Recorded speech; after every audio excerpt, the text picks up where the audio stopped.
Regular basis पे time table क्या होता था? जैसे रेगुलर बेसिस पे कितना सुबह उठना और कैसे कब तक पढ़ाई करना?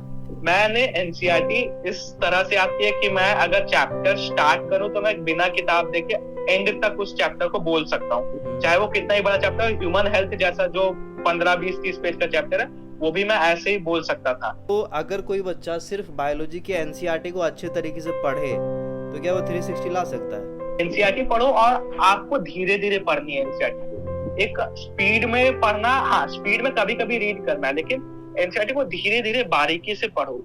अगर किसी बच्चा को 175 मार्क्स लाने हैं केमिस्ट्री में तो उन्हें 2 साल क्या करना चाहिए? 180 का मैं बताऊंगा। हाँ 180 का बता। So hi everyone, once again welcome back to my channel. तो आज एक बहुत ही स्पेशल वीडियो होने वाला है और बहुत कुछ मैं आपको सिखाने वाला हूँ इस वीडियो के माध्यम से।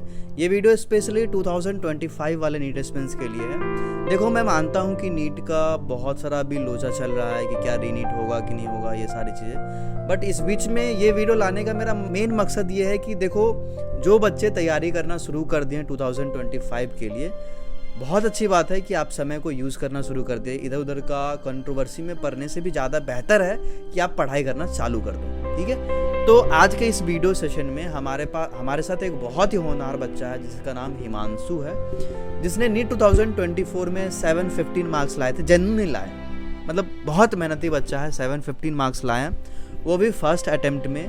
तो मैं इस वीडियो से आपको एक रास्ता दिखाने वाला हूँ कि आखिर अगर आपको ये मार्क्स अचीव करना है, 670 680 मार्क्स लाना है, और आप एक डायलेमा में, आप एक डाउट में हो कि कैसे मेहनत करें, क्या डायरेक्शन होना चाहिए, कैसे मेहनत करेंगे कि हम भी 680 700 715 मार्क्स ला सकते हैं, तो आपको पूरा आइडिया इस वीडियो से मिल जाएगा, ठीक है। पूरा आइडिया मिल जाएगा। खैर, ये जो हिमांशु है हमारे साथ जुड़ भी गए हैं, तो अगर आपको हिमांशु के साथ पर्सनलाइज मेंटोरशिप चाहिए तो उसके लिए एक हम फ्री मेंटोरशिप सेशन भी रख रहे हैं। तो उसका एक गूगल फॉर्म हम नीचे आपको इस वीडियो में डाल देंगे, और प्लस हमारा टेलीग्राम ज्वाइन करके रखना। वहाँ पे हम प्रॉपर एक लिंक डालेंगे, वहाँ पे 100 बच्चों का एक मीटिंग हम करवाएंगे हिमांशु के साथ, जो कि बिल्कुल फ्री भी होगा। तो उसके लिए आप टेलीग्राम जरूर ज्वाइन करके रख लेना। हमने हिमांशु को बहुत रिक्वेस्ट करने के बाद उसको अपने में लिया है, तो हिमांशु आपको पूरा गाइड करेंगे। खैर, इस वीडियो में आपको पूरा रोड मैप आपको देंगे कि उसने किस प्रकार से 715 मार्क्स फर्स्ट अटेम्प्ट में लाए हैं और कितना मेहनत उसके लिए लगता है, आपको पता चल जाएगा, ठीक है। देखो, मैंने हमेशा बोला है कि ये जो मार्क्स है ना, 670 80 700 715, ये सब मार्क्स अचीव करने के लिए बहुत मेहनत चाहिए होता है, बहुत ज़्यादा। 600 नंबर लाना आई थिंक आसान काम है, लेकिन 600 से ऊपर जाना बहुत टफ काम है। एक नंबर ऊपर जाना बहुत टफ काम है, ठीक है। तो पूरा सुनना, समय है आपके पास, पूरा सुनना, अच्छे तरीके से सुनना, एक नोट बनाना, क्योंकि रैंडमली काफ़ी सारे बातें मैंने कर रहा है, उसको आप पॉइंट कर लेना, क्योंकि पॉइंट करोगे तो आपको वो चीज़ दिमाग में रहेगा। बाद में भी कभी आप इसको समझ सकते हो, बाद में आप इसको देख सकते हो कि आपने इस वीडियो से क्या क्या कंक्लूड किया। और एक स्मार्ट बच्चा एक इफेक्टिव तरीके से ही काम करेगा, और इफेक्टिव तरीका ये है कि हर चीज़ का आप एक नोट प्रॉपर बनाओ और उस नोट से फिर अपना निचोड़ निकालो कि आगे अब मुझे क्या करना है, ठीक है।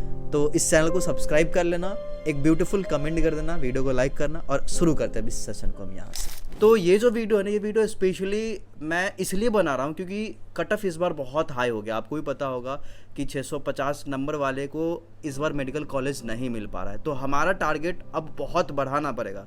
तो वैसे स्टूडेंट कितना स्कोर करेंगे, कैसे स्कोर करेंगे, ये सारी चीज़ हम इस वीडियो में बात करेंगे कि आखिर किस प्रकार से हम 670 680 नंबर अचीव करेंगे। हिमांशु ने पहले बार में, मतलब आई थिंक फर्स्ट अटेम्प्ट में, इन्होंने 11th और 12th के साथ साथ 715 मार्क्स स्कोर करे थे। तो हिमांशु, एक बार अपने बारे में तुम बताना कि तुम कहाँ से बिलोंग करते हो, कहाँ घर है तुम्हारा, कैसे तुमने प्रिपरेशन करा, क्या स्ट्रगल तुम्हारा था, है ना। बाकी फैमिली कैसे है आपके, सपोर्टिव, बहुत सारे स्टूडेंट की फैमिली सपोर्टिव नहीं होते हैं, तो कैसे इन सारी चीज़ों को डील करा था तुमने, ठीक है, एक बार मुझे बताना।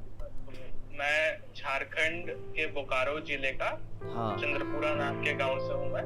ओके। वहीं पे मैंने अपने यूकेजी किंडरगार्टन से लेके 10th तक की पढ़ाई की है। मेरे पापा का एक छोटा सा दुकान है, मेरी एक छोटी बहन है, वो अभी 7th क्लास में पढ़ती है। फाइनेंशियली हम उतने स्ट्रॉन्ग नहीं है, लेकिन फिर भी we are trying to make both ends meet. और जब मेरा सिलेक्शन हो गया है तो it gives a sense of hope to my family that will proceed further. क्योंकि एक और फिर मेरी बहन भी है, तो मैं पढ़ लिया हूँ तो वो भी पढ़ ही लेगी, तो it's a good journey I am expecting. शुरुआत से जो मेरे दोस्त थे वो कॉम्पिटिटिव एग्जाम्स के लिए प्रिपेयर करते थे। IIT नीट की बातें मैंने अपने कुछ एक दो दोस्तों से सुनी थी, वो लोकल कोचिंग्स में बहुत पहले से जा रहे थे। तो वही से मुझे भी एक मोटिव मिलता था कि मैं भी इन एग्जाम्स में कुछ करूं, क्योंकि वो मैं देखता था स्कूल के अलावा भी बहुत कुछ पढ़ते रहते थे। तो वही से मुझे एक रहता था कि नहीं, अगर सामने वाला जानता है तो मुझे भी वो चीज काबिलियत है तो मैं अभी जानना चाहिए मुझे भी, क्योंकि स्कूल टाइम में बहुत फ्री टाइम भी रहता है तो उसमें मैं नॉलेज इकट्ठा करता था। मेन टर्निंग पॉइंट आया कोविड लॉकडाउन में। उस समय मैं क्लास 9th में था। 9th तो मैंने पूरा वेस्ट कर दिया था ऐसे ही एक्चुअली, क्योंकि फिजिक्स मुझे बहुत अच्छा लगा था तो मैं अलग सर की पुरानी वीडियोस हमेशा देखता था। 11th 12th के मैं उनके वीडियोस देखता था, बस इंटरेस्ट के लिए, कुछ लिखता नहीं था, बस देखता था, बस सुनता था। मेरा हमेशा से आता था कि समझ आ जाए, जो सामने में टीचर बोल रहे हैं वो समझ में आ जाए तो याद तो हो ही जाएगा। मुझे अभी भी याद है वो जब सर्कुलर मोशन पढ़ा रहे थे वो सब मैं देखता था, बस समझने की कोशिश करते रहता था। ऐसे ही 10th भी बीत गया। डेडिकेटेड जर्नी मेरी 11th से स्टार्ट हुई। 10th तक मैं बस ऐसे ही समझने की, सुनने की कोशिश करता था। एक बार तुम बताना कि तुम्हारे कितने नंबर आए सब्जेक्ट वाइज और रैंक कितना था? फिजिक्स में मुझे 180 आया, केमिस्ट्री में एक गलती हुई 175 और बॉटनी जूलॉजी में 180 ईच। केमिस्ट्री में जो गलती हुई वो बहुत आसान सा क्वेश्चन गलत हो गया था। लैब्स हो ही जाता है, कंसंट्रेशन लैब्स हल्का हो जाता है, गर्मी का भी मौसम रहता है थोड़ा। ऑल इंडिया रैंक 161 आई, जनरल EWS कैटेगरी में रैंक 14 आया। 715 मार्क्स लाना आसान तो नहीं है, हम तो आसान बिल्कुल नहीं बोल रहे हैं, बहुत स्ट्रगल किया होगा तुमने। तो एक बार मुझे अब नीट का जर्नी बताना कि ये 2 साल जो तुम्हारा था क्लास 11th के बाद और क्लास 12th तक, ये तुमने कैसे, कितने घंटा हर रोज़ पढ़ाई करते थे, कैसे पढ़ाई करते थे? फिर हम उसके बाद सब्जेक्ट वाइज भी बात करेंगे कि सब्जेक्ट वाइज कैसे कर सकते हैं अप्रोच। तो 11th में मैंने फर्स्ट डे से ही प्रिपरेशन स्टार्ट की थी, क्योंकि उस समय मैं नया था तो उतना आइडिया नहीं था, जैसे बोला जाता था वैसे ही करता था। कोई सीनियर का उस समय गाइडेंस नहीं था मेरे पास। ठीक है। तो बस मैं आता था, क्लास में जो पढ़ाया जाता था वो पढ़ता था और बस हो जाता था उतनी। मेन तो 11th मोस्टली ऐसे ही भी था। फिजिक्स में मैं बहुत क्वेश्चन लगाता था शुरुआत से। हर चैप्टर के 500-600 सवाल मैं लगाते रहता था फिजिक्स केमिस्ट्री के। बायोलॉजी में मैं PYQs लगाता था। मैंने एक जगह से सुना था कि 2012-13 के बाद के MCQs बायोलॉजी में करने चाहिए, वो लेटेस्ट पैटर्न थोड़ा रेलेवेंट टाइप है। तो वैसे ही 11th आधा पढ़ा मैंने, क्योंकि मुझे नॉलेज का कभी कमी नहीं हुआ। लेकिन हाँ, एक जो डेडिकेटेड जर्नी नीट के लिए चाहिए वो शायद मैंने 11th में उतनी नहीं जीती। 12th मतलब में तुमने मेरा 11th प्रॉपर नहीं पढ़ा था? नहीं, 11th प्रॉपर पढ़ा था, लेकिन जो इस हाई नंबर को स्कोर करने के लिए जो स्ट्रैटेजी चाहिए वो मेरे पास नहीं थी। बस ऐसे ही हवा में, हाँ पढ़ाई करनी है वही पढ़ता था। ओके, जो क्लास में पढ़ाया गया वो तुम पढ़ते गए? बस थोड़ा बैकलॉग भी रहता था क्लास में, 2-3 चैप्टर्स आगे चलते थे, दिक्कत होती थी, टेस्ट होता था। लेकिन हाँ, मेहनत में मैंने कमी नहीं की। एक टेस्ट मुझे हमेशा याद आता है, वो हमारा दूसरा तीसरा टेस्ट था। तो पहले टेस्ट में मुझे 690 मार्क्स आए थे, एक चैप्टर पर सब्जेक्ट से आ रहा था। ठीक है। तो 690 मुझे आया था, सो ठीक है, अच्छा लगा था। अगले टेस्ट में थोड़ा कॉन्फिडेंस भी बूस्ट हो गया तो मेरे 656 मार्क्स आए थे। ठीक है। तो दैट वाज लाइक कि ये क्या हो गया, मुझे नहीं समझ में आ रहा था कि ये क्या हो गया। तो उसके बाद मैंने मेहनत बहुत ज्यादा की थी। मैं रात के 3-3 बजे तक पढ़ता था और फिर 7-8 बजे से मैं क्लास जाता था। ये शेड्यूल मेरा बहुत टाइम तक रहा था कि मैं 2-3 बजे तक पढ़ता था। मैं ऑनलाइन लेक्चर्स भी देखता था, कॉन्सेप्ट्स को स्ट्रॉन्ग करता था। फिर जो पुराने, जैसे जिस टेस्ट में 656 आए थे, उस टेस्ट को भी मुझे, जो भी छूटा था वो भी मुझे मेकअप करना था, वो भी मैं करता था, आगे टेस्ट के लिए भी पढ़ता था। तो लाइक जर्नी ऐसी थी कि बहुत मेहनत लगती थी। और हाँ, जिस टेस्ट के लिए मैं सबसे ज्यादा प्रिपेयर करता था उसी में कम नंबर आते थे। तो प्रॉब्लम ये होता था कि उस टाइम लगता था कि इज इट वर्थ इट, पढ़ते हैं तभी भी उतना ही आता है, नहीं पढ़ते हैं तभी भी उतना ही आता है। लेकिन विद टाइम मैंने रियलाइज किया कि हम एक दिन में ये नहीं दिखेगा। अगर हम इस चीज को लगातार करते जाएंगे, one day it will show up. और एक पॉइंट ऐसा है ये मेहनत करते करते कि मेरा स्कोर कंसिस्टेंटली 700+ रहने लगा। वो बहुत रेयरली बैक होता था। तो एक मेहनत की आदत भी हो गई थी और ऐसे ही जर्नी चली थी। कई बार क्या होता था, क्लास से आया 3 बजे आए क्लास से, आकाश के क्लास से, नींद आ गई। अब 4-5 बजे का अलार्म लगाया लेकिन उठ नहीं पाए, 8-9 बजे तक सो गए। मेरा था कि अगर मैं सोऊंगा तो बहुत लेंदी स्लीप चली जाती थी, तो फिर मैं उस रात को मैं सोता नहीं था। मैं उस पूरे रात जग के मैं पढ़ता था, 8-9 बजे से बैठा, अगले दिन 7-8 बजे तक पढ़ाई की मैं। तो सेल्फ स्टडी को मैं बहुत टाइम देता था। तुम्हारा रेगुलर बेसिस पे टाइम टेबल क्या होता था? जैसे रेगुलर बेसिस पे कितना सुबह उठना और कैसे कब तक पढ़ाई करना, कितने घंटे पढ़ाई करना? टाइम टेबल मेरा मैनेज नहीं हो पाता था। मेरा जो की था वो था कि I will study till satisfaction. मैं उस दिन जब तक मुझे सेटिस्फैक्शन नहीं मिलता, I will keep on hustling that day. So satisfaction ही था, उस दिन में सेटिस्फाइड होना चाहिए मैं, क्योंकि एक चीज जो मेरे मन में था कि मुझे बाद में कभी फील नहीं होना चाहिए कि मैं और एफर्ट्स दे सकता था। So I don't want to live in that guilt, क्योंकि हमेशा रहता था कि अगर अभी 1 घंटा और पढ़ सकता हूँ मैं, अगर छोड़ दिया तो बस बाद में नहीं होना चाहिए। अभी मुझे मन कर रहा है कि मैं 2-3 गाने सुन लूं, बाद में ये गाना दुख नहीं देना चाहिए कि हाँ उस टाइम ये वेस्ट किया तो आज दुख हो रहा है। सो गिल्ट नहीं होना चाहिए, मेरा वही था। So I would work till satisfaction. Okay, मतलब देखो ये नॉर्मल सारे स्टूडेंट का टाइम टेबल ऐसा ही, तो जो सेलेक्ट होते हैं, मेरे से बहुत सारे बच्चे पूछते हैं कि भैया कितना घंटा पढ़ाई करना चाहिए। मैंने हमेशा यही बोला है कि तब तक पढ़ाई करो जब तक तुमने आज जो काम सोचा है वो कंप्लीट ना हो जाए। ये कंप्लीट होना बहुत ज़रूरी है। एक फीलिंग ऑफ कंप्लीटनेस जब अंदर से आता है तो खुद कॉन्फिडेंस भी आने लगता है कि हाँ हम अच्छा कर रहे हैं, मेरा सिलेक्शन हो जाएगा। ठीक है, तो सेम तुम्हारा भी था। आगे मुझे ये बताना कि एक मतलब मेरे अंदर भी डाउट है कि क्या सच में कोचिंग डिसाइड करता है सिलेक्शन किसी स्टूडेंट का? बिल्कुल नहीं, बिल्कुल नहीं। आज ऑनलाइन इतने रिसोर्सेस है ना, आप अपना पूरा सब कंसेप्ट आप ऑनलाइन सीख सकते हो। बहुत सारे चैनल है, बहुत अच्छा कंटेंट अवेलेबल है। लेकिन हाँ, कोचिंग का अगर मैं भी ज्यादा ऑनलाइन कंटेंट पर ही फोकस करता था। बहुत मैंने ऑनलाइन कंटेंट देखा है।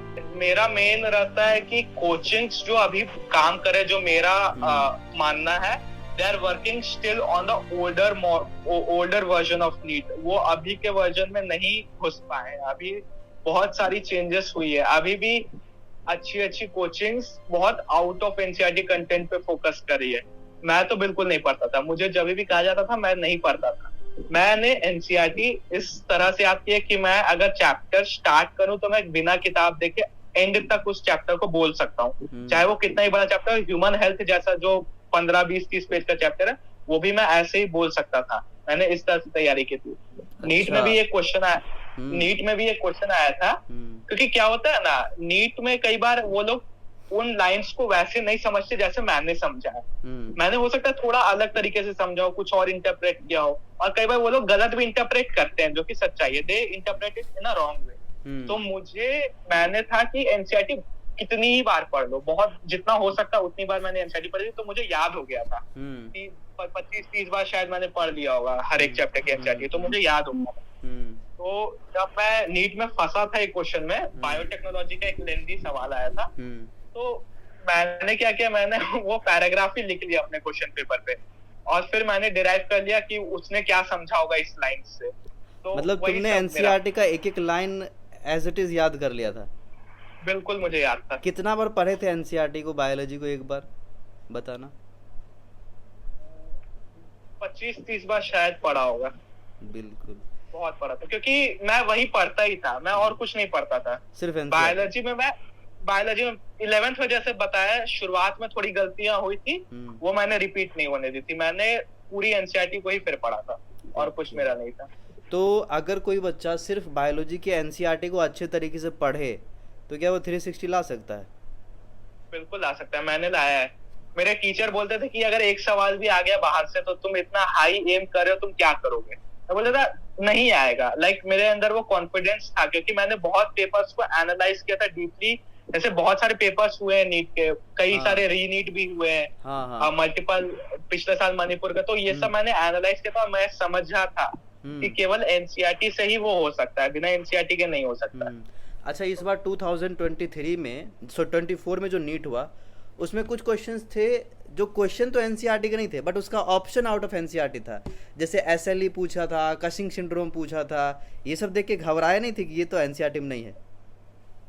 नहीं, एग्जाम देते हैं तो वो दिमाग में नहीं रहता, लेकिन सब क्वेश्चन सॉल्व हो जाएंगे। हाँ कोई भी ऐसा क्वेश्चन पता है, नहीं था जो नहीं ये सॉल्व चीज़ मैंने भी ऑब्जर्व करा है कि 4 साल से तो हम यही कर रहे हैं कि एनटीए कुछ कुछ क्वेश्चंस में आउट ऑफ एनसीईआरटी ऑप्शन डालता है, लेकिन वो ऑप्शन बिल्कुल। हमेशा इनकरेक्ट ही रहता है। स्टूडेंट चाहेगा हाँ तो उस क्वेश्चन को बना सकता है, कुछ ना कुछ तिकड़म लगा के वो बन ही जाएगा। बिल्कुल। एक इवोल्यूशन से भी क्वेश्चन आया था, हाँ वो इवोल्यूशन से एरास भी एक वगैरह क्वेश्चन लिख था। हाँ। सेक्शन, हालांकि जो थे जो एक्चुअली बाहर थे वो सेक्शन बी ही में थे। तो वो भी आप जानते हो एनसीईआरटी में दिया है साइड में कि कौन सा एरा पहले आया था। हाँ हाँ। सीनोजोइक पहला है, मीजोजोइक है, फिर पेलियोजोइक, मतलब ऐसा ही है। तो और आपको पता है कि कौन सा एनिमल का इवोल्यूशन हिस्ट्री क्या है, बर्ड्स पहले आए, रेप्टाइल्स उसके पहले आए, सो यू नो दैट। तो आप उससे मैच कर सकते हो, आपको बाहर की जानकारी होने की जरूरत है। बहुत एनसीईआरटी से बढ़िया। आप बना सकते हो। तो अगर कोई बच्चा ये चाहता है मतलब तुमसे जानना कि बायोलॉजी में हम क्या क्या प्रिफर करें, ये तुम बताना एक बार। अच्छा, बायोलॉजी में देखो, एनसीईआरटी पढ़ो और आपको धीरे धीरे पढ़नी है एनसीईआरटी को। एक स्पीड में पढ़ना, हाँ स्पीड में कभी कभी रीड करना है, लेकिन एनसीईआरटी को धीरे धीरे बारीकी से पढ़ो। उस चीज को समझो कि वो क्या चीज को चेंज कर सकता है। एक एक चीज, जैसे अगर मैं बताऊं तो आप देखोगे एनसीईआरटी में जो काउंटर करंट मैकेनिज्म जब दिया है, उसे लिख दिया जब ऑस्मोलैरिटी दिया फिगर में, तो डीसीटी में 200 लिखा है। वो एक सवाल बन सकता है, क्योंकि पीसीटी में 300 है, 1200 तक जा रहा है, डीसीटी में अचानक 200 है। अब जब बहुत डेप्थ में पढ़ते हो आपको ये सब चीजें दिखनी आती है। आप देखोगे एनसीईआरटी में कहीं जो क्वेश्चन भी आया था कि एसिडिक पीएच में अपना क्राई प्रोटीन एक्टिव होता है। मैंने पहले ही सोच रखा था कि वो अल्कलाइन को एसिडिक करेगा ही। तो ये सब आप पहले से सोच सकते हो कि वो कहाँ क्वेश्चन फ्रेम करेगा, कहाँ वो वर्ड्स को चेंज करेगा। एक्सेप्ट, जैसे कोई भी लाइन दिया वो एक्सेप्ट के आगे वाले बात को हटा देगा कि all of them have cell wall except mycoplasma. Except mycoplasma हटा दिया, लाइन ही गलत हो गई ना। तो आप वो सब सोच सकते हो, कहाँ मोस्ट दिया है, मोस्ट को चेंज कर सकते हैं। अब जब बहुत बार पढ़ते हो आप ये छोटी छोटी बारीकियों को समझने लगते हो। मोस्ट को सम कर देगा, ऑल को मोस्ट कर देगा, तो आप उन चीजों को एनालाइज करने लगते हो विद टाइम। क्योंकि मेन है बायोलॉजी में यू गेट एन एक्सपीरियंस। आपको एनसीईआरटी की एक्सपीरियंस होनी चाहिए, वो गट फीलिंग होनी चाहिए कि हाँ ऐसे ही आएगा ये। So that comes with regular reading और स्लो रीडिंग। और दूसरा चीज, क्या क्या रिसोर्सेस यूज करना चाहिए बायोलॉजी में लाइक 360 लाने के लिए? एक तो एनसीईआरटी हम मानते हैं कि उसको तुम्हें पढ़ना पड़ेगा। दूसरा, हाँ किसी चैप्टर को टीचर समझना भी जरूरी है, तो एक बार टीचर से देख लिए। प्लस क्वेश्चन सॉल्व करने के लिए हमारे पास क्वेश्चन बैंक तो होना चाहिए। क्वेश्चंस का मैं क्या करता था ना, जैसे मैंने बताया, मैं एनसीईआरटी ऐसे पढ़ता था कि मैं माइंड में ही क्वेश्चंस फ्रेम करता था। बहुत कि बढ़िया। हाँ ये ऐसे ऐसे है, ये स्टेटमेंट। तो मेजरली जो भी क्वेश्चन बैंक में हो सकता है वो मेरे माइंड में ही मैं करता था, इसलिए मैं बोलता था स्लो रीडिंग करता था मैं। तो वो मेजरली माइंड में, और फिर मॉक टेस्ट वगैरह में ही बायोलॉजी होते हैं ज्यादा, क्योंकि मैंने भी बहुत मटेरियल्स कोशिश की है, डॉक्टर अलीम वगैरह मैंने कोशिश की थी। लेकिन क्या होता था, क्वेश्चन बाहर से रहते ही थे। एनसीईआरटी के बाहर से क्वेश्चन रहते थे। तो ठीक है, आप डॉक्टर अली कर सकते हो, एमटीजी में बहुत बाहर से रहते हैं फिंगर टिप्स में, वो उतना मैं प्रेफर नहीं करूंगा। लेकिन हाँ, आप कोई भी अगर स्टैंडर्ड बुक उठाते हो, आप सब क्वेश्चंस कर लो। अगर एनसीईआरटी के बाहर का कुछ गलत हुआ हो तो उसको इग्नोर करो। एनसीईआरटी वाली जो भी गलतियां हैं उस पे आपको टेंशन लेनी चाहिए कि ये कैसे गलत हो गया आपने जब पढ़ा था। तो बस वही है। बायोलॉजी में पीवाईक्यूज जो अभी जो रिसेंट नीट के पैटर्न में एजर्शन रीजंस जो आए हुए हैं, क्योंकि एनटीए का एजर्शन रीजन में आंसर देने का एक पैटर्न है। वो जरूरी नहीं है कि वो वाई का आंसर दे, वो हाउ का भी आंसर दे सकता है। क्योंकि ज्यादा रहता है दिमाग में कि हाँ रीजन है तो it should give an answer of why this is happening. No, it may give how it is happening. तो ये सब when you practise the PYQs you get an edge. तो और जो भी पेपर्स हुए, ओवरसीज भी एक पेपर हुआ था 22 में, वो सब भी पेपर्स को अगर आप देखोगे so you will come to know कि कैसा क्वेश्चंस आ रहे हैं, स्टेटमेंट्स कैसे फ्रेम हो रहे हैं, एजर्शन रीजंस के कैसे आंसर्स एनटीए दे रहा है, टू गेट एन आइडिया। तो हम इसको अगर बायोलॉजी को कंक्लूड करें तो हम ऐसे बोल सकते हैं कि अगर कोई बच्चा बायोलॉजी में 360 या फिर 350 वो मार्क्स स्कोर करना चाहता है, तो फर्स्ट थिंग कि उसको बायोलॉजी के एनसीईआरटी जैसे तुमने अभी जो बताया कि एनसीईआरटी से खुद से क्वेश्चन डिराइव करना आना चाहिए कि किस लाइन से कैसे क्वेश्चन बन सकता है ना। अगर हम ऐसे मान लो, मैं अपना चीज़ ऐड कर रहा हूँ कि अगर कोई बच्चा इस प्रकार से एनसीईआरटी पढ़ता है तो एक तो वो एनसीईआरटी पे कंसंट्रेट करके हर लाइन पे पढ़ सकता है, उसको ऑटोमेटिकली चीज़ें याद भी होना शुरू हो जाएगा। और दूसरा, उसे ये भी आइडिया मिल जाएगा कि इस लाइन से किस प्रकार का क्वेश्चन बनाया सकता है। जैसे एनटीए जो है जनरली 9 टाइप के क्वेश्चंस पूछता है। स्टेटमेंट हो गया, असर्शन रीजन हो गया, मैच द वॉल्यूम हो गया, डायग्राम टाइप के क्वेश्चंस पूछ सकता है, वन वर्ड टाइप के क्वेश्चंस पूछता है, ऐसे बहुत सारे टाइप के क्वेश्चंस पूछता है। तो मैंने हमेशा यही बोला है कि तुम्हें हर लाइन पे एक बार रुक के देखना है कि इस लाइन से किस प्रकार का क्वेश्चन बन सकता है। हमारे पास 9 डिफरेंट टाइप के क्वेश्चन है, इसमें से वो क्या बना सकता है ना। अगर हम हर लाइन से खुद भी अगर ऐसा ट्राई करते हैं सोचने का, तो ऐसे कोई ज़रूरत भी नहीं पड़ेगा कि क्वेश्चन बैंक हम जाके सॉल्व करें, मल्टीपल क्वेश्चन बैंक। हमें बस प्रीवियस ईयर लगभग जब से एनटीए ने लेना शुरू करा है नीट, तब से भी कर सकते हैं, और पास्ट 15 से 20 ईयर का अगर कोई प्रीवियस ईयर क्वेश्चन सॉल्व कर लेता है और अच्छे से ये देख के भी कि कैसे क्वेश्चन बन रहे हैं।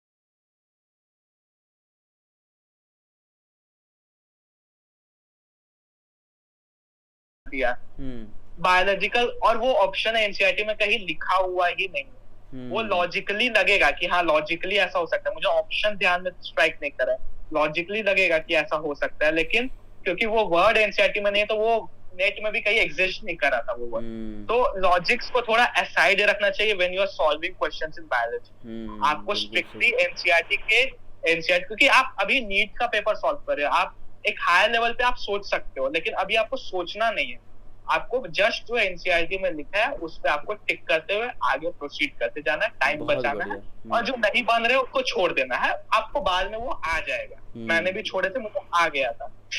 बहुत बढ़िया। अभी हम बात करते हैं केमिस्ट्री पे। केमिस्ट्री में तुमने क्या क्या करा? आई थिंक 180 मार्क्स बताया ना तुम? 175। एक मिस्टेक हो गया। तो अभी तुम मुझे ये बताना कि अगर किसी बच्चा को 175 मार्क्स लाने हैं केमिस्ट्री में, तो उन्हें 2 साल क्या करना चाहिए? 180 का मैं बताऊंगा। हाँ 180 का बता। हाँ बेसिकली देखिए, पहले ऑर्गेनिक से स्टार्ट करूंगा मैं, है ना।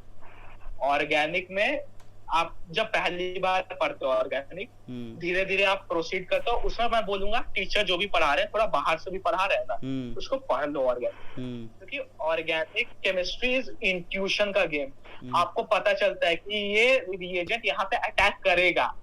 आप सोचते नहीं हो, आपको आपका हाथ अपने लगता है कि हाँ, शुरुआत में लगता है कि ये एरो यहाँ जा रहा है, यहाँ पे बॉन्ड टूट रहा है, लेकिन धीरे धीरे आपको अपने लगता है कि हाँ यार यहाँ पे है, ये लीव कर जाएगा, तुरंत हो जाएगा। तो ऑर्गेनिक में थोड़ा अगर बाहर का पढ़ते हो तो पढ़ लो, समझ के छोड़ दो।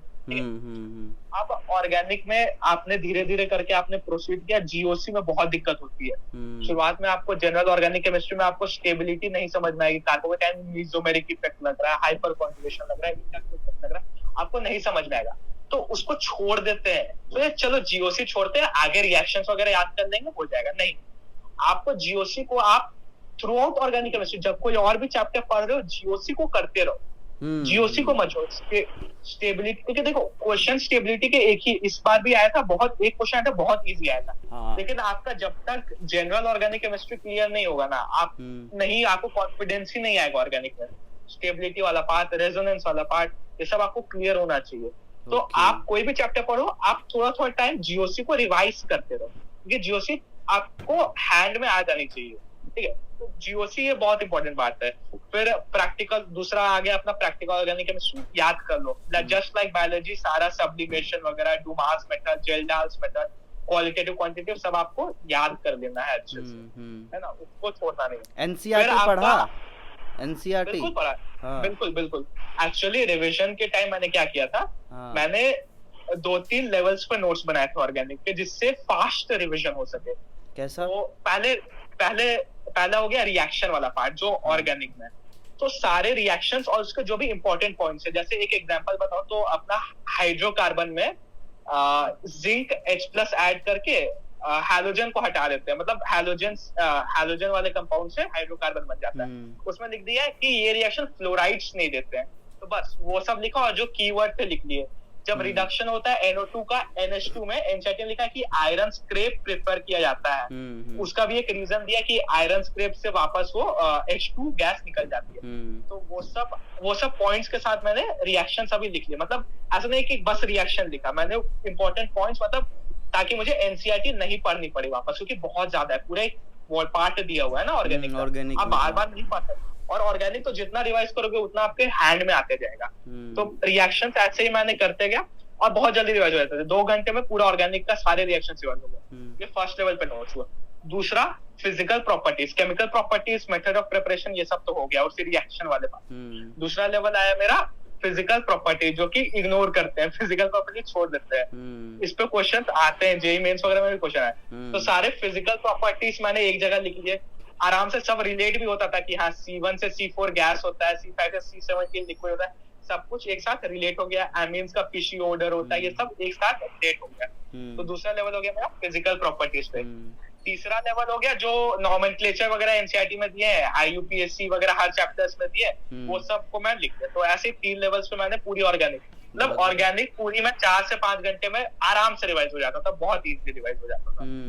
तो यही था ऑर्गेनिक के लिए। तो ऑर्गेनिक बेसिकली एक चीज हम जानना चाहते हैं जो कि हम किए थे, अब पता नहीं तुमने किया था कि नहीं, कि ऑर्गेनिक केमिस्ट्री के एनसीईआरटी में जो क्वेश्चंस है एक्सरसाइज में, उसको सॉल्व करना, क्या वो तुम किए थे? क्योंकि तुम शायद बोर्ड भी दिए होगे इस बार। हाँ, जब भी मैं एनसीईआरटी कहता हूँ ना, मैं उसके स्पेशली फिजिक्स और केमिस्ट्री में जब भी मैं एनसीईआरटी नाम लूंगा ना, I include those back questions. वो बैक क्वेश्चंस उसमें इंक्लूडेड है। इंपॉर्टेंट क्वेश्चंस को मैंने हाईलाइट करके भी रखा था कि रिवाइज, कुछ जानते हैं, कुछ स्टेटमेंट्स दे देता है एनसीईआरटी कि इसका एक्सप्लेनेशन दो, give its explanation, give reason, वो सब कुछ स्टेटमेंट में डाल देगा, तब क्या करोगे। वो स्टेटमेंट्स को भी मैंने इंक्लूड किया था नोट्स वगैरह में, और जब भी एनसीईआरटी पढ़ता था वो सबको हाईलाइट करके रखा था, उसको देखना। तो बैक क्वेश्चंस तो करने ही है। और फिर ऑर्गेनिक में जितने क्वेश्चंस प्रैक्टिस बहुत ज्यादा करना है, बहुत क्वेश्चंस करो। जेई लेवल के क्वेश्चंस बच्चे करने लगते हैं, नहीं दैट्स नॉट इम्पोर्टेंट, वो बहुत एमएच चौहान के एडवांस के क्वेश्चंस वो सब नहीं करते हैं। शुरुआत में एक्सपेरिमेंट करके कोई फायदा नहीं। जेई मेंस लेवल का, हाँ जेई मेंस लेवल का कर सकते हैं। इनफैक्ट जेई मेंस के पेपर्स भी आप कर सकते हो, कोई दिक्कत नहीं, कोई दिक्कत नहीं। तुमने किए थे? एक सेकंड थोड़ा, हाँ एक सेकंड,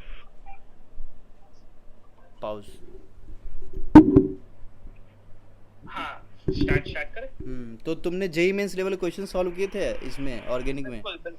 बिल्कुल मैंने किए थे, जेई मेंस के किए थे मैंने क्वेश्चन सॉल्व अच्छे से किए थे। अब हम बात करते हैं, इनफैक्ट अभी ऐड कर देता हूँ, मैंने इस ईयर का मैंने सुना था जेई मेंस पूरा एनसीईआरटी बेस्ड आ रहा है, तो मैंने अपने नीट के पहले दोनों सेशंस के जेई मेंस के भी क्वेश्चंस कर लिए थे, फिजिक्स केमिस्ट्री के, क्योंकि ज्यादा टाइम नहीं लगता, ज्यादा क्वेश्चंस नहीं होते हैं। तो हर रात सोने से पहले 1 घंटे में थोड़ा कॉन्फिडेंस आ जाता है, अगर बनने लगता है क्वेश्चंस एनटीए का तो अच्छा कॉन्फिडेंस भी आ जाता है। एनटीए का क्वेश्चंस, या एग्जैक्टली वो एनटीए का क्वेश्चंस मुझे बनाना था, तो वही मैं करता था। हाँ बहुत बढ़िया। अब बताना मुझे फिजिकल केमिस्ट्री का कैसे करा था? तो फिजिकल केमिस्ट्री का अप्रोच था पहला, जब पढ़ता था नोट्स लेक्चर्स वगैरह सब अच्छे से करता था। फिर क्योंकि मैंने सब कुछ पढ़ा था, मैंने सॉलिड स्टेट वगैरह भी पढ़ लिया था, तो फिजिक्स ये सब हालांकि अब तो नहीं है, उस समय सिलेबस नहीं आया था। तो फिजिकल केमिस्ट्री में आपको सबसे पहले न्यूमेरिकल अप्रोच को क्लियर रखना होगा। न्यूमेरिकल जो है वो छूटना नहीं है, ठीक है। तो आपने पहले अच्छे से लेक्चर्स देखा, सब कॉन्सेप्ट बिल्डअप किए, सब क्योंकि जब पहली बार इक्विलिब्रियम पढ़ते हैं ना, हालत खराब हो जाती है। इक्विलिब्रियम सपने में आता है कि ये कैसे हो रहा है, नहीं समझ आता। लेकिन आप जैसे जैसे प्रोसीड करते हो, बहुत सारे क्वेश्चंस लगाते हो ना, ये सब आपके हाथ में आ जाता है। बात है बहुत मेहनत करनी पड़ेगी। इक्विलिब्रियम थर्मोडायनामिक्स में बहुत एक्स्ट्रा एफर्ट्स लगता है उन 2 चैप्टर्स को स्पेशली करने में, थर्मोडायनामिक्स एंड क्योंकि नहीं समझ आया। थर्मोडायनामिक्स में तो बार बार माइनस साइन छूट गया, प्लस हो गया, ये सब भी बहुत मिस्टेक्स होती है। तो हालांकि this gives you a foundation, NEET का यही फाउंडेशन बनाता है, यही सब चैप्टर्स।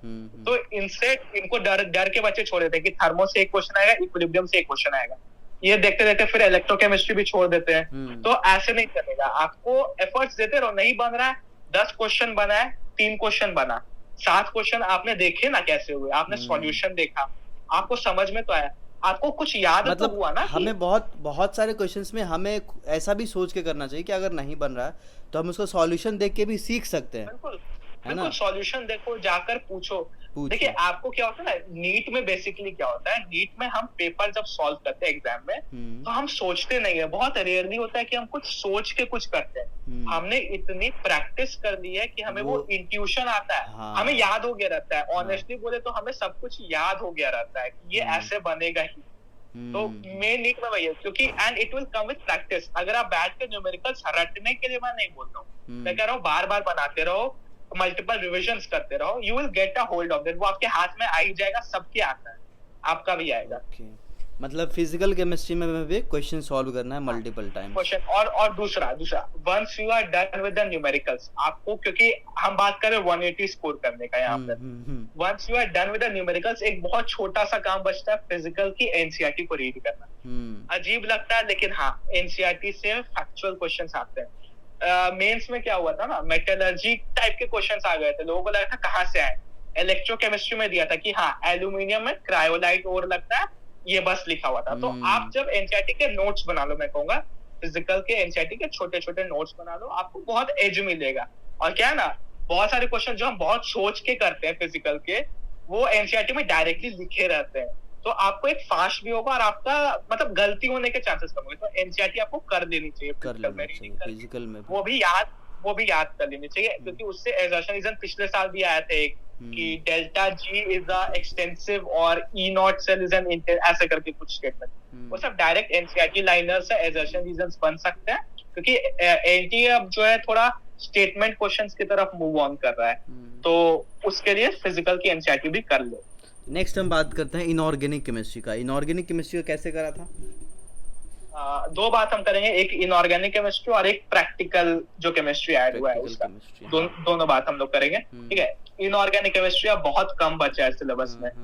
इनऑर्गेनिक का क्या है, रट्टाफिकेशन, रट लो पूरा। अब बात है ना, बिल्कुल पूरा रट लो एनसीईआरटी। हाँ, एग्जाम्पलर भी देख लेना, एग्जाम्पलर में थोड़े एडिशनल पॉइंट्स दिए हुए हैं, जैसे डीएफ ब्लॉक में ऑक्सोकैटायंस की स्टेबिलिटी की बात कर दी है, बेसिक स्ट्रेंथ वगैरह, तो वो कभी पूछा जा सकता है और ज्यादा टाइम नहीं लगेगा, आधा घंटा का काम है। इनऑर्गेनिक की एनसीईआरटी भी थोड़ी देख लो, क्योंकि फैक्ट्स है तो इनफैक्ट सभी पार्ट्स की एनसीईआरटी देख लेनी चाहिए एग्जाम्पलर, क्योंकि उसमें थोड़ा बहुत पता चलता है। हालांकि जो बहुत टफ सवाल रहते हैं फिजिक्स में, कुछ एडवांस लेवल के सवाल रहते हैं, बिल्कुल मत देखो, छोड़ दो, तो नहीं आएगा। ठीक है, तो और अच्छा, इनऑर्गेनिक में पी ब्लॉक का सिलेबस समझ लो अच्छे से, कहाँ तक पी ब्लॉक में आ रहा है। कोचिंग से आपको पूरा पढ़ने बोलेंगे, मैं बोलूंगा मत पढ़ो, सिलेबस से बाहर एनटीए नहीं पूछता है। वो जो लिमिटेड पार्ट है ना, उससे बहुत डेप्थ में पूछेगा, जेई मेंस में पूछ रहा है। नीट में क्योंकि पहली बार था तो उतना डेप्थ में उतने क्वेश्चंस नहीं है, लेकिन उसको डेप्थ में पढ़ो जो भी पार्ट, क्योंकि बहुत ज्यादा पी ब्लॉक अब नहीं बचा है। हर एक ग्रुप से लगभग 3-4 पेजेस ही है कंपेयर टू प्रीवियस वन, तो उसको अच्छा से रट लो। डीएफ ब्लॉक में एफ ब्लॉक के एलिमेंट्स वगैरह को अच्छे से याद करो, हर एक टेबल का एनालिसिस। देखिए टेबल का जो ऑर्डर याद करने का होता है ना, उसमें बच्चों को बहुत टेंशन होती है। मैंने एनसीईआरटी के हर जो भी केमिस्ट्री में जितने भी फिजिकल में भी जो भी टेबल्स थे, उन सब का ट्रेंड्स मैंने बना लिया था। अब भूल तो जाता था, तो मैंने एक जगह सारे जो भी केमिस्ट्री के ट्रेंड्स थे वो सबको मैंने लिख लिया था, तो वो मुझे बहुत अच्छे से याद रहते थे। सारे ग्रुप्स का ट्रेंड्स एक साथ लिख दिया था कि उससे फायदा होगा। आप हर एक ग्रुप पढ़ोगे, फिर उसके टेबल को देख के आप एनालाइज करोगे, तो आपको थोड़ा भूल जाओगे कि हाँ वहां पे एक्सेप्शन था। अगर आप सारे ट्रेंड्स को एक जगह लिख लेते हैं इनऑर्गेनिक के, तो आपको एक फायदा मिलता है, आपको कम एफर्ट्स लगते हैं उसको करने में। तो सभी ट्रेंड्स को मैं बोलूंगा एक जगह लिख के, कुछ ऐसे ग्राफ्स वगैरह डायग्राम, जैसे वो अपना आयनाइजेशन एनर्जी है बोरोन फैमिली का, एक ऐसे करके ऐसे ग्राफ आता है, वो सब करके कुछ भी दिमाग टिकरम लगा के आपको याद कर लेना है, कैसे भी करो, है ना। ओके। तो इनऑर्गेनिक डीएफ में थोड़ा बच्चों को दिक्कत होता है, वो बार बार पढ़ो, क्योंकि उसके लाइंस थोड़े अजीब लिखे हुए हैं, वो समझ में नहीं आता है उतना। तो वो सब अगर आप करते रहोगे ना, तो आपको याद हो जाएगा और आपसे क्वेश्चंस बनेंगे ही, उसमें कोई प्रॉब्लम नहीं। समय हमारे पास थोड़ा सा कम है, अब हम फिजिक्स का बात करते हैं। फिजिक्स से एक बार बताना, ये बहुत डरावना चीज़ लगता है नीट स्टूडेंट्स के लिए स्पेशली। अब हम तो ऐसे नहीं डरे थे, अब तुम बताना। 180 नंबर लाए हैं आप। नहीं, फिजिक्स जो है ना, फिजिक्स में सबसे पहले बच्चे क्या करते हैं ना, कुछ भी पढ़े तुरंत न्यूमेरिकल पे टूट गए, अरे न्यूमेरिकल नहीं बन रहा है, अब क्या करें, सर ने आज सेंटर ऑफ मास पढ़ाया, कुछ नहीं समझ पाया, क्या करें। मैं बोलूंगा बार बार देखो, मैंने कहा था ना, मैं अलग सर के वीडियो देखे बस समझने की कोशिश करता था, तो आप बार बार देखो, बस अगर समझ में आने लगा ना, तुरंत में सब पहला चैप्टर से नहीं समझ में आएगा, लेकिन अगर आप कोशिश नहीं, दम नहीं हाथ का, अगर आप करते जाते हो ना, आपको समझ में भी आने लगेगा। अच्छा समझ में नहीं भी आया, टाइम कम है भैया, अभी समझ में नहीं आई, न्यूमेरिकल्स प्रैक्टिस करना स्टार्ट करो, नोट्स में जो न्यूमेरिकल्स है उसको कई बार करो, क्योंकि जो टीचर नोट्स करवाता है ना, उसमें अच्छा वो वैरायटीज को कवर करने की कोशिश करते हैं, तो आप नोट्स पढ़ो और हर चैप्टर से 500-600 सवाल करके देखो। हर चैप्टर से 500-600 करके, हाँ बिल्कुल करके देखो, करके देखो, हो ही जाएगा। आपको पहले 100 सवाल में डिमोटिवेशन लगेगा, 200 सवाल लगेगा, लेकिन हो बहुत बढ़िया। देखो ये चीज़ ना मैंने भी फील करा, मैंने बोला है कि देखो फिजिक्स एक ऐसा चीज़ है जिसमें स्टार्टिंग में दिक्कत होता है, मतलब स्टार्टिंग के कुछ सवाल तुमसे नहीं बनेगा, लेकिन जैसे धीरे धीरे एक बार सीख जाओगे ना कैसे क्वेश्चंस में से हमें निकालना है, उसके बाद कैसे अप्रोच लगाना है, एक बार ये सीख गए ना तो फिजिक्स लगेगा कि खेल रहे हैं फिजिक्स के क्वेश्चंस के साथ। बिल्कुल बिल्कुल बिल्कुल। हाँ डायरेक्ट मैं बोलूंगा फॉर्मूले याद मत करो, फॉर्मूले बहुत ज्यादा है। अगर आप देखो फॉर्मूले ठीक है याद है, अगर डायरेक्ट क्वेश्चन है फॉर्मूले, लेकिन जैसे रे ऑप्टिक्स हो गया, रे ऑप्टिक्स में मैं फॉर्मूले मैंने बहुत कम याद किए, मैं ज्योमेट्री लगा के थोड़ा बहुत करता था। जैसे एक फॉर्मूला है mu is equal to sine minimum derivation का, mu sine A plus delta M by 2 upon sine A by 2, ये सब मैं कभी लगाता ही नहीं था, प्रैक्टिस करते टाइम नहीं लगाता, एग्जाम्स में यूज करता था, क्योंकि मुझे एक बेसिक क्लियर चाहिए था अपना, कि मैं मैथ्स भी कर पाऊं। जो हिडन मेरा ज्योमेट्री मेरा वीक था, लेकिन मुझे फिजिक्स में जितना चाहिए वो मुझे करना था, तो वो सब मैं रेगुलर करते रहता था। चलो तो डायरेक्ट फॉर्मूले, मतलब बेसिक में बात ये है कि डायरेक्ट फॉर्मूले रटने पे मत कूदो, जितना बेसिक अप्रोच आप रख सकते हो उतने बेसिक अप्रोच से हर एक क्वेश्चन हैंडल करो। टाइम ज्यादा लगेगा, आपके प्रिपरेशन का आधा टाइम आपका फिजिक्स लेगा, ये मैं अभी बता रहा हूँ। अगर आप 12 घंटे पढ़ते हो, शुरुआत में आपके 6 घंटे फिजिक्स में जाएंगे, 6 से 7 घंटे, लेकिन विद टाइम यही फिजिक्स है जो आपका बाद में टाइम बचाएगा, क्योंकि आप कभी भूलोगे नहीं फिजिक्स को, आपको हमेशा वो याद रहेगा। तो शुरुआत में टाइम देने से मत डरो, नहीं बन रहा है तभी भी कोशिश करते रहो। मैंने देखा है मेरे दोस्त ने अच्छी खासी अंडरस्टैंडिंग डेवलप कर ली थी, जिसे कुछ नहीं समझ में आता था, उसने वो बस बनाता गया, वो न्यूमेरिकल्स जितना ज्यादा हो सके वो न्यूमेरिकल्स बनाता जाता था। वो लड़का क्या था ना, वो बैठे बैठे सो जाता था रात में, मेरा रूममेट था, वो बैठे बैठे ही सो जाता था न्यूमेरिकल बनाते बनाते। तो दैट जब तक वो एफर्ट का जुनून आएगा ना, you will be able to do it. बहुत मुश्किल नहीं है। तुम्हारे साथ कभी ऐसा नहीं हुआ कि तुम भी कभी पढ़ते पढ़ते सो गए टेबल पे ही? नहीं, मैं थोड़ा इजी गोइंग टाइप स्टूडेंट था, मतलब मैं थोड़ा स्मार्ट वर्क प्रेफर करता था। जैसे मैंने बताया था कि मैं 4-5 घंटे में ऑर्गेनिक वगैरह रिवाइज कर लेता था, तो ऐसा मैं थोड़ा स्मार्ट स्ट्रेटेजी बनाया था, तो टाइम थोड़ा कम लगता था, मैनेज होता था। ओके, बहुत बढ़िया। फिजिक्स के लिए कोई एक्स्ट्रा बुक प्रिफर करना चाहिए तो क्वेश्चन सॉल्व करने के लिए? बिल्कुल, क्वेश्चंस के लिए देखिए जो किताब मिलती है ना पढ़ा लो, अगर नीट लेवल का है तो। तो जैसे मैं बेसिकली आकाश का, क्योंकि बहुत ज्यादा मटेरियल था, तो मैंने वही सब किया था, तो उसी में 400-500 हो जाते। फिर एक सिंगेज की A to Z आती थी, वो भी सर ने बोला था, वो मैं करता था। मैं बोलूँगा टीचर से पूछ लो, क्योंकि टीचर आपके प्रेजेंट लेवल को भी सोच के आपको बुक रेकमेंड करता है, क्योंकि हर एक बच्चे का स्टैंडर्ड धीरे धीरे इम्प्रूव होता जाता है। बच्चे क्या करते हैं, बच्चे H.C. वर्मा की एक्सरसाइज बनाने लगते हैं फिजिक्स के नाम पे।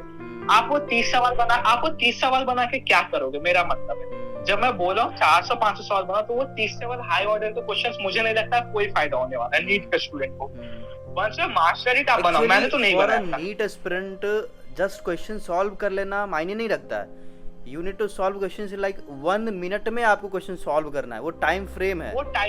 वो टाइम फ्रेम आ जाएगा, शुरुआत में ज्यादा टाइम लगता है, ठीक है, लेकिन वो टाइम फ्रेम आपका आ ही जाएगा। अगर आप, मैं ही पूछता हूँ, अगर किसने 400-500 सवाल बनाए हैं, तो उससे तो सभी मेजरली उससे 45 क्वेश्चंस में 35 क्वेश्चन जो भी एग्जाम में आएंगे, उससे तो वेराइटीज याद ही होंगी, उससे वो याद होगा, वो क्वेश्चन बनाया वो उसे याद, श्योरली उसे याद होगा। और याद हुए क्वेश्चन में बस कैलकुलेशन में दिमाग लगता है, और अप्रोच में क्या फॉर्मूला लगाना है वो आपको नहीं सोचना पड़ता है। मतलब overall we can say like कि हमें इतना क्वेश्चन सॉल्व कर लेना चाहिए, जैसे जितना टाइप के क्वेश्चंस एक चैप्टर से बन पाएगा, हमें वो सारे टाइप के क्वेश्चंस पहले से सॉल्व कर लेना चाहिए। और अकॉर्डिंग टू यू लाइक अगर कोई 400-500 क्वेश्चन सॉल्व कर लेता है तो उसका वो पूरा कवर हो जाएगा। 400-500 एक लिमिट नहीं है, हाँ, बहुत ज्यादा जा सकते हो। और ज्यादा मैंने बोला ना, वर्क टिल सैटिस्फैक्शन। जरूरी नहीं है आप अगला चैप्टर कर रहे हो तो पिछला चैप्टर के भी क्वेश्चंस लगा सकते हो, कोई बड़ी बात नहीं है। काफी चीज तुमने बताया, तो ऐसे ही हेल्प करते रहना, और आगे हमारे साथ तो अभी मेंटरमी पे कनेक्टेड हो ही, तो जो भी स्टूडेंट अभी आगे हमसे कनेक्ट होंगे तो उसको गाइड भी करोगे ही। तो बस सुनने से नहीं होगा, आपको ये सारी चीज़ें अप्लाई भी करना पड़ेगा, नहीं करोगे तो नहीं होगा, ठीक है। वो पहला अटेम्प्ट में सिलेक्शन लेना थोड़ा टफ भी है, लेकिन वही है, मेहनत करने वाला का सब कुछ आसान होता है, मेहनत करने वालों के लिए, तो करोगे तो हो जाएगा, ठीक है। All the best.